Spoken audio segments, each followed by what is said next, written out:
Le damos ya la bienvenida al comisionado internacional contra la impunidad en Guatemala, don Iván Velázquez, de origen colombiano, conoce a fondo este país, se encuentra, por supuesto, en el centro de la discusión pública. Bienvenido, don Iván Velázquez, gracias por acompañarnos. Claudia, arranca esta plática. Queremos hablar, por supuesto, que mientras ocurría esta tragedia, el Congreso de la República seguía en actividad de una serie de tareas que trae. Nosotros queremos, por supuesto, tratar una serie de temas sobre esa tarea que se ha desarrollado a lo largo de la semana, pero queremos empezar quizás por una de las que más polémicas genera en este día, el 407N. Hablo concretamente de la modificación a ese artículo que la Corte de Constitucionalidad ordenó al Congreso de elaborar y revisar y guardar la proporcionalidad. La pregunta parece simple, pero debe contemplarse que sean de 1 a 5 años, es decir, hacerlo completamente conmutable, ¿sí o no? Bueno, en primer lugar yo quiero, luego de agradecer la invitación al programa, también reiterar mi solidaridad con el pueblo de Guatemala por esta tragedia. Realmente, como lo planteaban ustedes ahora, incalculable inclusive en el número de víctimas reales. Yo creo que hay dos aspectos en la reforma del 407N que tienen que considerarse. De un lado, la proporcionalidad de la pena, que fue aquello que señaló la Corte de Constitucionalidad debía revisarse. Y de otro lado, la tipificación del financiamiento anónimo, porque modificaciones que se han pretendido hacer respecto de la tipificación con el pretexto de darle mayor claridad, lo que hemos encontrado es que al variar supuestos de hecho puede generar una amnistía encubierta, es como una derogatoria tácita que se haría. Respecto de la proporcionalidad de la pena, yo creo que establecer de 1 a 5 años, como se ha planteado por algunos. Para el financiamiento electoral proveniente de fondos lícitos. Para el financiamiento electoral ilícito por anónimo, por financiamiento anónimo. Pero proveniente de fondos lícitos. Sí, sí. Es decir, el segundo inciso, que es del que se trata esta discusión. Creo que eliminar la inconmutabilidad, como está previsto en la norma actual, la prohibición de conmuta, digamos que es admisible, pero que sea factible y de acuerdo con la gravedad del financiamiento de que se trate, porque también aún de ese financiamiento anónimo, proveniente de fondos lícitos, hay conductas más o menos graves, tenga la capacidad el juez, la posibilidad en determinados casos, de acuerdo con esa gravedad, de no aceptar la conmuta. ¿Y cómo sería esto? Que la pena superara los 5 años. Una propuesta como la que había presentado el Ministerio Público inicialmente, de 3 a 8 años inconmutables.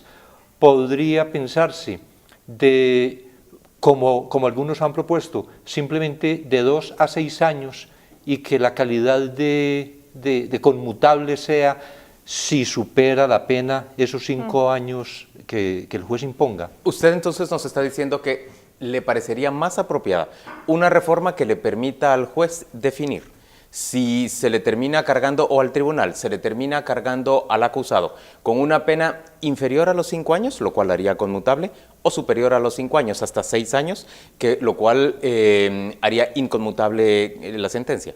Solo cuando la pena se superara exactamente los 5 años. Muy bien, vamos a hacer una pausa comercial en este momento. Estamos conversando con el comisionado internacional contra la impunidad. Al volver, por supuesto, seguiremos platicando con él sobre la modificación al artículo que penaliza el financiamiento electoral ilícito. También sobre la ley de aceptación de cargos, una iniciativa que se discute ya en el Congreso de la República. Y vamos a hablar sobre las posibilidades de que en Guatemala se modifique el régimen de libertad y de prisión preventiva y prisión definitiva. Ya venimos. Bueno, aquí estamos de regreso en este domingo hablando con el comisionado de la Comisión Internacional contra la Impunidad. Ahora, de momento, en la modificación que la Corte de Constitucionalidad ordenó hacer al 407N, el artículo que contemplaba el financiamiento electoral tanto procedente de fondos lícitos como de fondos ilícitos, aunque fuese anónimo en ambos casos. Comisionado, yo discutía con Claudia y lo sostengo. Rawls, el gran jurista, decía que hay que abstraerse de la toma de decisiones jurídicas sin aplicar al caso. Y yo veo que en este caso hay mucho...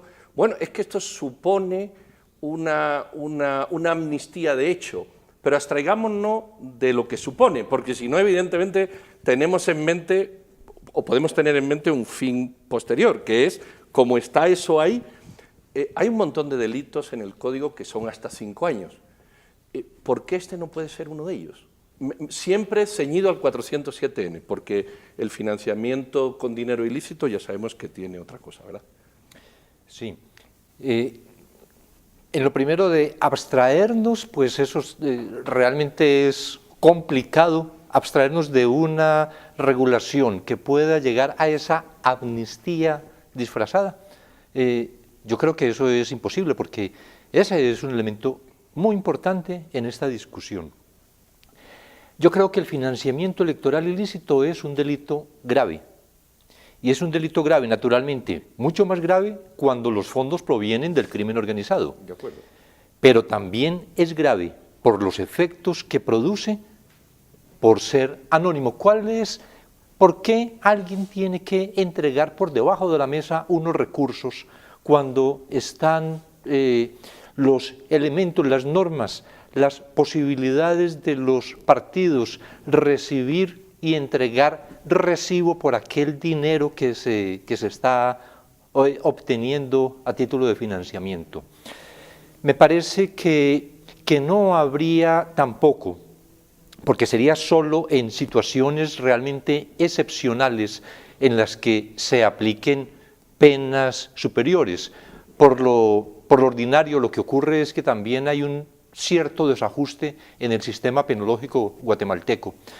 Pero por lo regular, las penas deben partir de los mínimos previstos, pero dar la posibilidad que para situaciones que el juez valore como realmente graves, que llegara a esta posibilidad de la conmuta, lo cual también trae otra discusión que no vamos a tener ahora, pero es esta de la posibilidad de conmutar las penas, lo cual significa pagar, que quien tiene dinero para pagar evita sufrir el castigo, que eso también podría entenderse lleva como... una discusión más profunda también. Exactamente. Bueno, pero esto es una discusión internacional.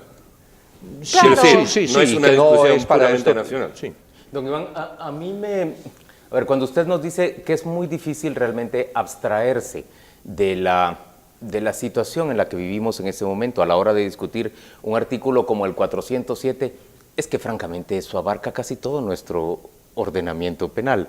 Es decir, Guatemala está viviendo un embate en contra de la impunidad y en contra de la corrupción en específico que no había conocido antes. Diputados que están discutiendo este tema son personas que pueden verse directamente afectadas por imputaciones de parte del Ministerio Público y la CICIG por casos que tienen que ver con ese artículo 407N. Por supuesto, tampoco es de escamotear la importancia que tiene el hecho de que 5 altos empresarios, 7 en términos generales, se encuentren vinculados en este momento por ese delito. ¿Cómo podemos desarrollar los guatemaltecos una discusión saludable en torno a este tema sin tomar en cuenta que nos atenaza en buena medida toda esa circunstancia?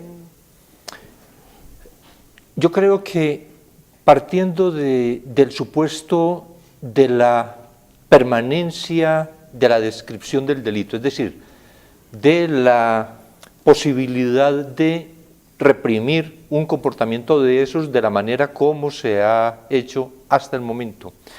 Creo que es un aporte realmente importante. Yo creo que en esto Guatemala es pionera en establecer como delito el financiamiento electoral anónimo.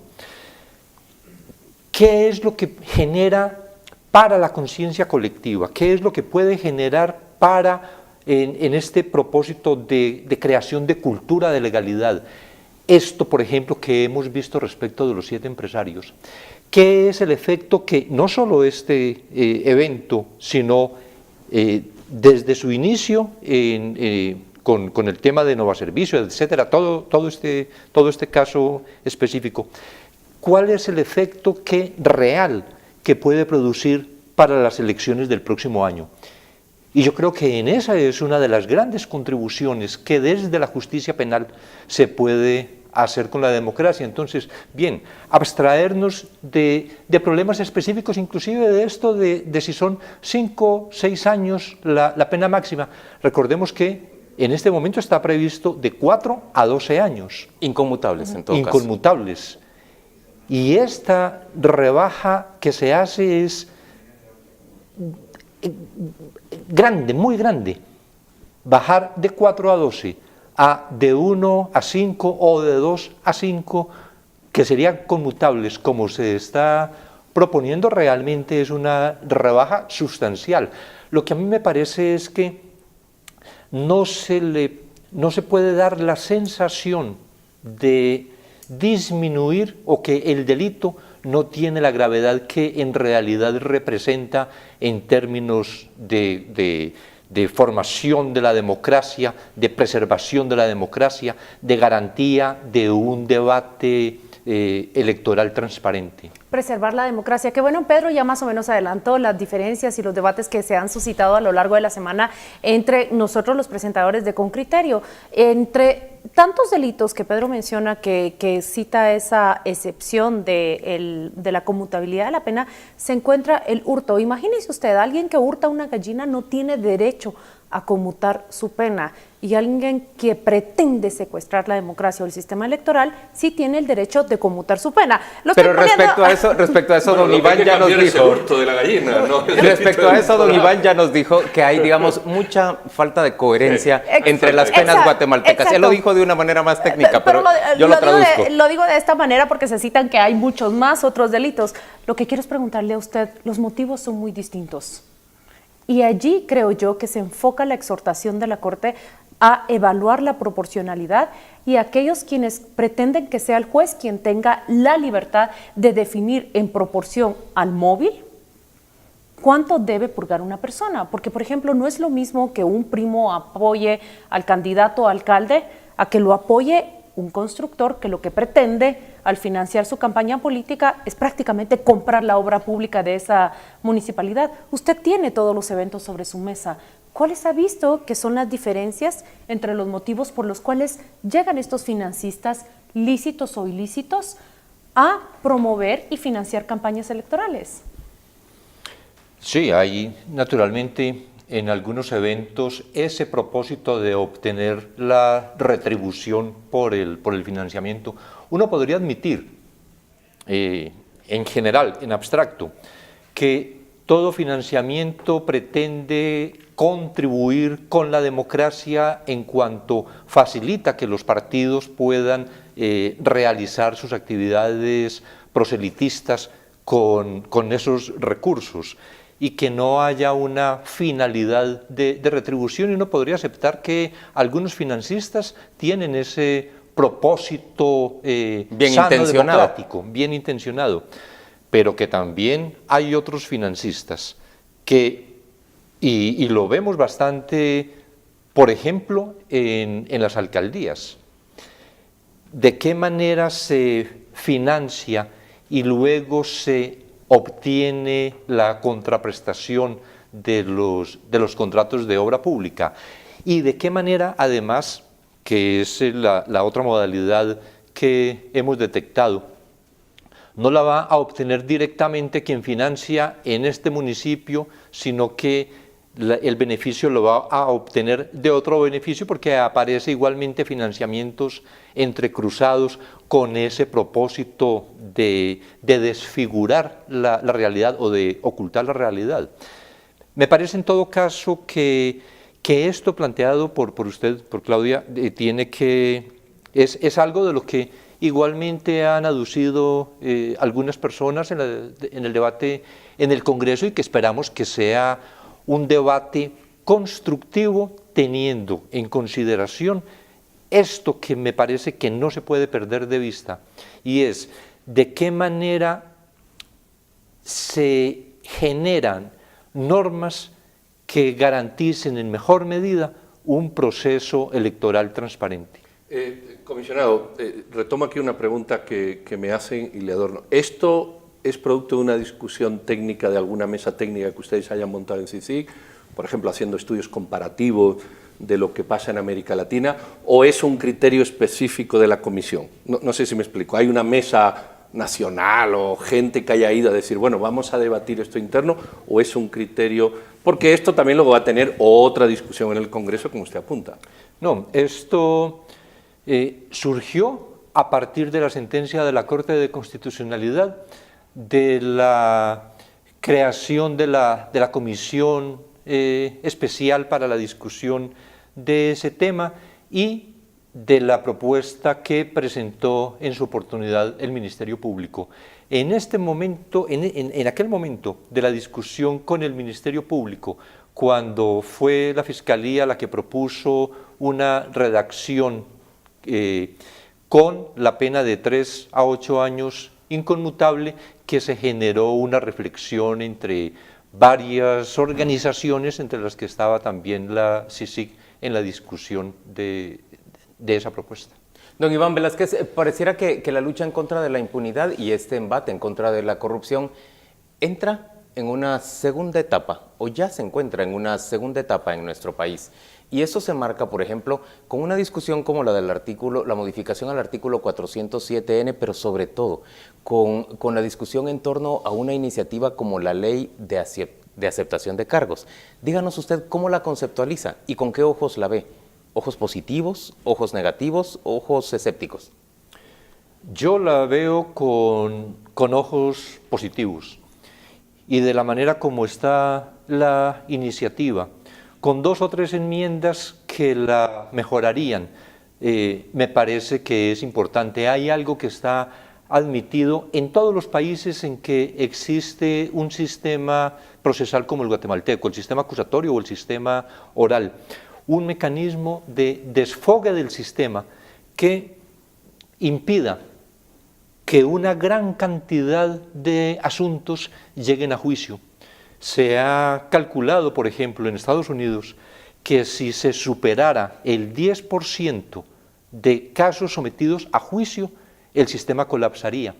¿Por qué no ha colapsado, y está cerca del colapso, por qué no ha colapsado el sistema en Guatemala? Por el pequeñito tamaño del Ministerio Público, porque no ha habido una actividad abundante. Porque no es capaz de presentar más acusaciones. Sí, entonces, frente a un Ministerio Público tan reducido como el que tenemos en Guatemala, el solo hecho, para repetirlo otra vez, de casi un poco más del 10% de municipios con fiscalía, tal vez es lo que ha impedido que en este momento haya un verdadero colapso en el sistema. ¿Cuáles son los propósitos siempre en un proceso penal? ¿Cuáles son los fines que se están procurando solucionar? ¿A qué se pretende apuntar? A verdad, a justicia, a reparación, a garantías de no repetición. Una ley de aceptación de cargos como esta iniciativa que está en Guatemala, que también creo que debe ser única en el mundo, en cuanto que para aceptar, para poder dar el beneficio, tiene que contar la verdad, privilegia justamente que es un derecho de las víctimas, el de la verdad. Hay una reducción de justicia, digamos, no es, mirándola en la cantidad de pena, no es toda la pena que estaría fijada para un delito, sino una proporción, precisamente porque se está privilegiando la verdad, pero también porque se está asegurando que haya restitución, reparación y que haya garantías de no repetición, como el establecimiento, por ejemplo, que ya se ha venido haciendo con varios de los procedimientos abreviados que se han adelantado o con colaboradores eficaces en los procesos, en los convenios que se han establecido, garantías de no repetición, como el establecimiento de limitaciones, de adoptar políticas específicas en las empresas que impida repetir estos hechos. Nosotros debemos ir a una pausa comercial, pero vamos a volver enseguida conversando sobre otras propuestas, otras modificaciones que tienen que ver con esta lucha contra la impunidad en Guatemala. Gracias a todos ustedes, estamos pendientes de sus mensajes. Hemos leído que se ponen en contacto con nosotros desde Xela, desde Chimaltenango, desde el oriente del país, y los saludamos con mucho afecto y gratitud por estar en sintonía. Estamos conversando con Iván Velázquez, él es el comisionado de Naciones Unidas contra la impunidad en Guatemala, y apenas discutíamos sobre esa ley de aceptación de cargos que él, por supuesto, ve como positiva y necesaria. Hablaba sobre la necesidad que tenemos de esta ley para desfogar el sistema, y nos dice, lo que pasa es que el sistema judicial no ha colapsado porque no tiene la capacidad. Si tuviera la capacidad, el Ministerio Público representaría presentar al menos 5,000 acusaciones por homicidios cada año. Imagínese usted eso. Pero quiero volver con la plática, y usted decía, salvo algunas modificaciones, salvo ciertas sugerencias que hay que cambiar en la propuesta actual, ¿qué hay que cambiar rápidamente? En cuanto a la cantidad de disminución, en la iniciativa está previsto el 30%, se ha planteado la conveniencia de aumentar al 40%. El primer proyecto que fue retirado ahora por el diputado García Rodas tenía el 50%. Entonces, tener para esa primera declaración, la primera oportunidad, el 40%. Déjeme ilustrarle a nuestros televidentes. Lo que se está diciendo es que una persona que acepta los cargos que le están siendo imputados en la primera declaración delante de juez, tendría derecho a optar hasta un 40% de reducción de la pena. ¿Eso es lo correcto? Así es. Ahorita la propuesta es de 30%, antes se había pensado en un 50%. Don Iván Velázquez dice que sería razonable pensar en un 40% de reducción de la pena. Casi la mitad de la pena podría quitarse de encima una persona que delante de juez, cuando es imputado por el Ministerio Público, dice, acepto los cargos que el Ministerio me está planteando y narro cuáles fueron las formas y las razones por las que incurría en este delito, y ofrece todas las circunstancias de tiempo, modo y lugar en que cometió el hecho y quienes participaron también en ese hecho. Ahí viene el punto. Es muy técnico. Ahí viene el punto, señores. Es que muchos diputados y muchas personas que son adversas al trabajo de CICIG y del Ministerio Público consideran y estigmatizan esta iniciativa de ley de aceptación de cargos como una ley de sapos, tal y como en el mundo del narcotráfico se habla a aquel que delata a sus pares. ¿Cómo responde usted a esta estigmatización, a esta etiqueta de que se trata de una ley de sapos? Es una ley que privilegia la verdad. Yo creo que esto es lo que debe destacarse fundamentalmente. Hay un beneficio al que aspira alguien. Para que ese beneficio se le conceda, debe contar la verdad, porque es que eso además tiene otra connotación, que es lo que podría implicar el arrepentimiento del victimario que está narrando todo el hecho, todo lo que rodea el hecho por el que está sometido a proceso. Se piensa generalmente, y cuando se hacen críticas de estas, en delitos que son cometidos por organizaciones o que hay una coparticipación criminal. Pero, ¿cuál es la cantidad de delitos? No tenemos la estadística, pero de delitos individuales, de delitos de hurto, de homicidio, de estafa, de cohecho, etcétera, que se comete de manera individual. No tiene que hablar de nadie más que de lo que él hizo individualmente. Extorsión es hasta ahora el más numeroso, el que recibe, esa fiscalía es la que recibe más denuncias, pero descrito de la manera que lo estamos colocando sobre esta mesa parece muy técnico. Yo creo que lo más difícil es convencer a un guatemalteco que si Otto Pérez Molina llegara a aceptar sus cargos, prácticamente la sociedad debería de perdonarle, condonarle la casi mitad de su pena. ¿Cómo persuade usted a la población que no tiene el otro problema, sino más bien se la piensa si alguien como el expresidente merecería esa condonación. Para no hacer la referencia específica al expresidente, una persona que está siendo investigada por hechos de mucha gravedad y por muchos hechos, que es parte de una gran estructura criminal. El hecho de que se encuentre ante un juez y ante la ciudadanía, porque ese es el sistema público acusatorio que se tiene en Guatemala, que esté ante un juez contando cómo fue lo que hizo, con quién lo hizo, cuándo lo hizo, de qué manera lo hizo. Yo creo que eso, cuando el proceso no es venganza, y ese es uno de los elementos que tenemos que suprimir de nuestra mentalidad.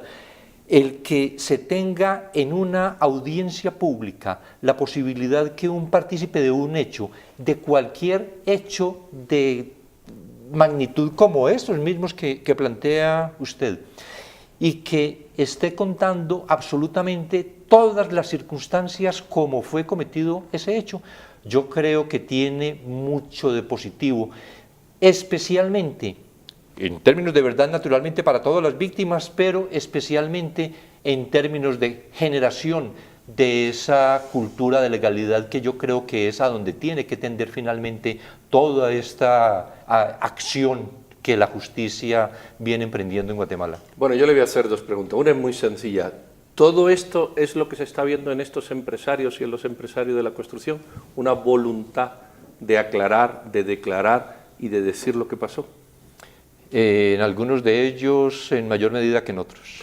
Y la segunda es, usted sabe que hay algunos diputados que han puesto sobre la mesa una especie de medida de que no voten los diputados afectados por lo que puede significar la aplicación del 407, sobre todo para partidos cuestionados como es UNE y otros, ¿verdad? Aunque ya inmediatamente también se ha dicho que eso no es ilegal desde el punto de vista constitucional, porque al final de cuentas el diputado tiene que votar, pero hay una ley que dice que no puede votar cuando es en beneficio propio. ¿Eso tiene sentido, todo ese giro filosófico que se le está dando a esa reflexión? Yo creo que tiene sentido cuando hay un beneficio que directamente se puede obtener por un voto que se emite, podría estarse dentro de esa prohibición que se establece, creo que es en la ley de probidad. De probidad. Pero personal o de partido, porque también aquí hay otra disquisición. Pero eso tiene la otra incidencia en cuanto si es un problema de partido, de qué forma se afecta el diputado de ese partido. Y eso tendría que ver, por ejemplo, con los efectos de una cancelación, con el riesgo de una cancelación. Partido. Don Iván Velázquez, desde que Saltenango le están preguntando respecto a la ley de aceptación de cargos, ¿en qué plano queda la prueba? ¿Se da por bien recibida la prueba en la que el Ministerio Público basa su imputación? Claro, porque y es que una de las previsiones que se tienen es que el Ministerio Público tiene que presentar elementos de convicción que le permitan al juez valorar positivamente que quien está aceptando los cargos efectivamente cometió el delito. Como no solo en la presentación de estos elementos, la propia narración que el imputado haría de los hechos, la manera como concatenen. En esto se necesita una acción una participación muy activa del juez en la verificación para evitar también fraudes que pudieran presentarse de personas que quisieran aceptar responsabilidad vendiendo esa aceptación exactamente por un beneficio que se obtuviera. Siempre tiene que existir elementos de convicción que permitan determinar en ese momento preliminar que una persona, esa persona específicamente, sí cometió ese delito. Nos tenemos que ir al tema de la prisión preventiva para que no se nos agote el tiempo. La fiscal en esa misma silla dijo que ella iba a mirar el tema de la recurrente prisión preventiva. Supongo que sería por la petición del Ministerio Público. ¿Cuál es su postura o la postura de Sisi en relación con lo que socialmente ya se ha llegado a determinar como un abuso o un uso demasiado generalizado de la prisión preventiva? La prisión preventiva se impone por el cumplimiento de unos fines específicos que están previstos en la ley. Me parece que el tema no es, por lo menos no es totalmente la mayor o menor cantidad de prisión preventiva que exista, sino lo que ha sucedido en el país de una prórroga indefinida prácticamente de la prisión preventiva. ¿Usted cree que debe haber un límite real a la prisión preventiva? Yo creo que debe haber un término perentorio que no admita prórrogas. ¿Cuánto es eso? ¿6 meses? ¿1 año? Ya eso sería la definición del legislador. Hay legislaciones en el derecho comparado establecen 6 meses o 1 año, de los que se descuenta el tiempo que se agota por maniobras dilatorias del procesado, porque nadie puede aprovecharse de su propia malicia, pero el tema de detención preventiva me parece que merece una regulación integral, no solo, digámoslo de esta manera, que es en el Ministerio Público, con OACNUD, con la Procuraduría de Derechos Humanos y con CICIG, estamos ahora en la elaboración de un preproyecto, digámoslo así.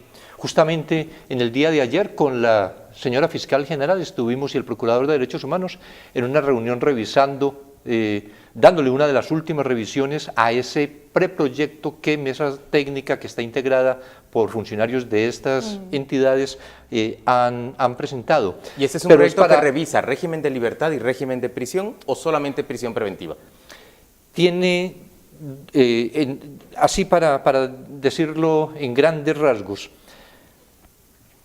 privación de libertad, detención preventiva, que puede ser dentro de establecimiento carcelario o en su residencia, pero como detención preventiva. Pero en su residencia física, no como ahora. En su residencia, no como ahora, que se fija el domicilio todo el país. Bueno, que pueden de ir a cruzarse un continente.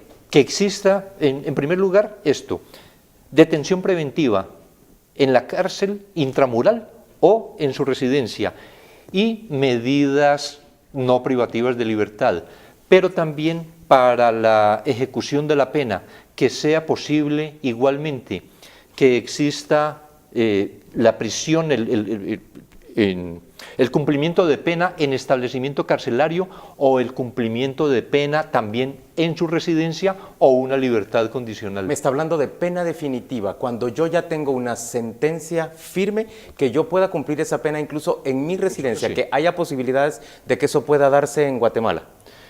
Yo creo que ese sería un avance importante. ¿Cuál es la situación en la que nos encontramos ahora? Que toda pena de prisión tiene que purgarse en una cárcel. Tiene que purgarse en una cárcel. Claro, y la prisión debe ser únicamente para los que se deben de aislar. Hay tantos temas. A mí me queda la impresión realmente, estamos cerrando esta conversación, pero a mí me queda la impresión de que estamos en una segunda etapa de la lucha contra la impunidad y la corrupción, con una discusión incluso del marco legal en el que abordamos ese embate que tiende a mejorar las posibilidades en que se produzca. Es que yo creo que todas estas experiencias que se han vivido en estos años de actividad judicial tan intensa en la lucha contra la corrupción tiene que reflejarse también en modificaciones legales. Ya uno de los operadores más importantes ha hablado de una madurez judicial. Mire, hay mensajes desde Tecpan, desde San Miguel Petapa, desde Suchitepeques, desde Chimaltenango, y están preguntando qué ocurrió. ¿Hubo una pausa en los jueves de CICIG? ¿Cómo responde rápidamente antes de despedirnos? Estamos, digamos que en las primeras etapas, en el inicio de la actividad con la nueva fiscal general, hemos tenido, como les decía, reuniones para ley de aceptación de cargos, para detención preventiva. No hemos tenido todavía, lo haremos esta semana reuniones ya, digamos, sustantivas respecto de investigaciones que entendemos están maduras para empezar a judicializar. No es que haya que haya cesado la investigación criminal. CICIG sigue contribuyendo con el Ministerio Público, con la FESI y con fiscalías de sección en las investigaciones y esperamos que pronto reanudemos la judicialización de los casos que naturalmente tiene que, como es además el sistema guatemalteco, con la titularidad de la acción penal en cabeza del Ministerio Público, tiene que contar con esa decisión de la señora Fiscal General. Don Iván Velázquez, gracias por acompañarnos esta noche en Con Criterio TV. Vamos a la pausa comercial y volvemos ya con las conclusiones de los conductores. Hoy domingo 10 de junio recién despedimos al comisionado de Naciones Unidas contra la Impunidad en Guatemala, Iván Velázquez.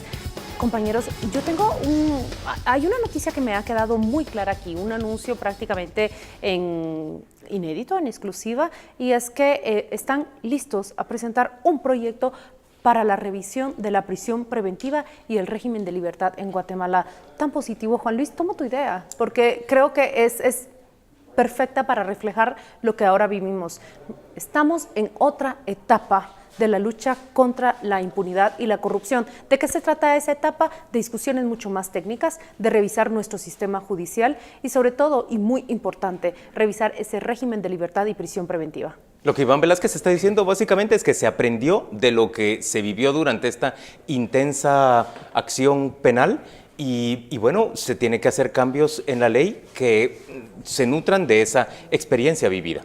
Yo creo que lleva razón en todo lo que se ha hablado. La idea es sustituir la prisión domiciliar o de otro tipo por la reclusión necesaria, también la ley de aceptación de cargo y la modificación del 407. Y aquí lo que hay que hacer es una reflexión técnica y no de venganza.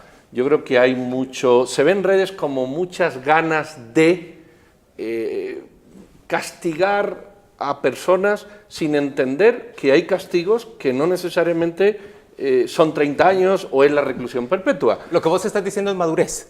Claro. Alcanzar Madurez una cierta judicial. madurez y la búsqueda es justicia, no venganza. Bueno, pero me pareció interesante, ¿no? Cuando le cuestiono y le digo, por ejemplo, quiero utilizar el caso de Otto Pérez Molina para saber cómo se vería una aceptación de cargos. Él rehuyó de comentarlo concretamente sobre él porque creo que es la figura menos popular para tocar el tema de aceptación de cargos.